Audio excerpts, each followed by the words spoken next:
이번 장에서는 합리주의적 자유주의자였던 루소에서부터 마르크스를 지나 혁명적 전체주의자였던 히틀러까지 이어지는 계보를 설명합니다.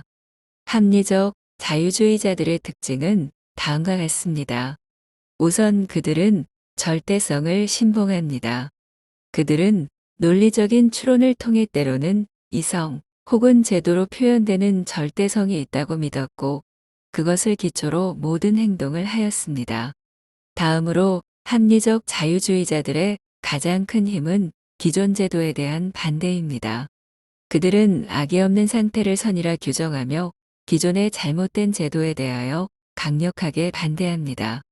하지만 그들은 정치적으로 큰 영향을 미칠 수 없었습니다. 앞서 언급한 바와 마찬가지로 그들의 가장 큰 동력은 기존 제도에 대한 반대이며 그들이 주장하는 선은 악이 사라진 상태입니다. 그러므로 그들에게는 파괴할 동력이 있을 뿐 무언가를 건설할 만한 힘은 없었습니다. 또한 그들은 절대성을 추구하기 때문에 그들과 다른 의견들은 그저 정보의 부족에 따른 오류였습니다. 그러므로 그러한 오류들과 타협할 수도 혹은 그들과 싸울 수도 없기 때문에 그들의 주장은 그저 이론에서 머물 뿐 현실의 정치에서는 의미가 없었습니다. 이러한 특징들로 인해 합리적 자유주의자들의 주장에는 문제점들이 생깁니다. 우선 논리적인 모순입니다. 그들은 절대적인 이성을 주장하였지만 그것은 단순히 인간이 합리적인 추론을 한다고 증명할 수 없습니다. 절대적인 원리는 논리적 추론을 위한 형이상학적인 원리이기 때문입니다. 다음으로는 사회적 혼란의 초래입니다. 앞서 언급했던 대로 합리적 자유주의자들은 기존의 부정적인 제도에 대한 반대를 통해 그것을 제거하는 과정을 거칩니다. 그런데 그들이 생각하는 선은 악이 없는 상태이기에 악을 제거한 이후로 그들이 할 수 있는 것은 아무것도 없습니다. 이러한 과정을 통해 결국은 그 자리를 대체할 제대로 된 제도를 수립하지 못해 더욱 부정적인 결론이 도출됩니다.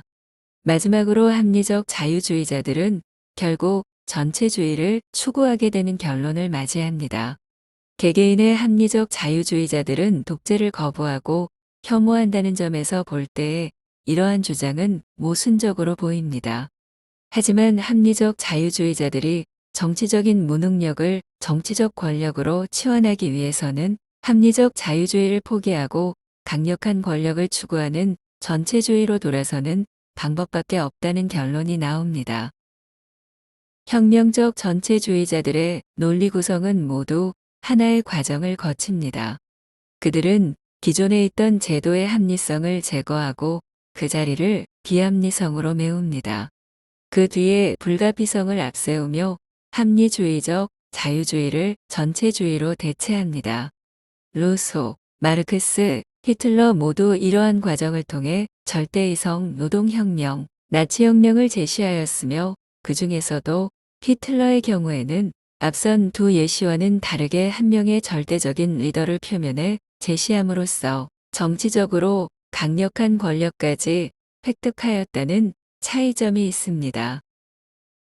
혁명적 전체주의는 현실 정치에서 힘을 발휘하지 못하는 합리주의적 자유주의가 권력을 갖기 위해 내세우는 수단이라고 할 수 있습니다. 하지만 혁명적 전체주의 또한 합리성을 제거한 후에 비합리성을 제시합니다. 이는 결국은 실패로 돌아갈 수밖에 없다는 점에서 이는 합리주의적 자유주의와 비슷한 특성을 가지고 있다고 할 수 있습니다. 두 사상 모두 절대적 합리성을 기반을 두고 있습니다.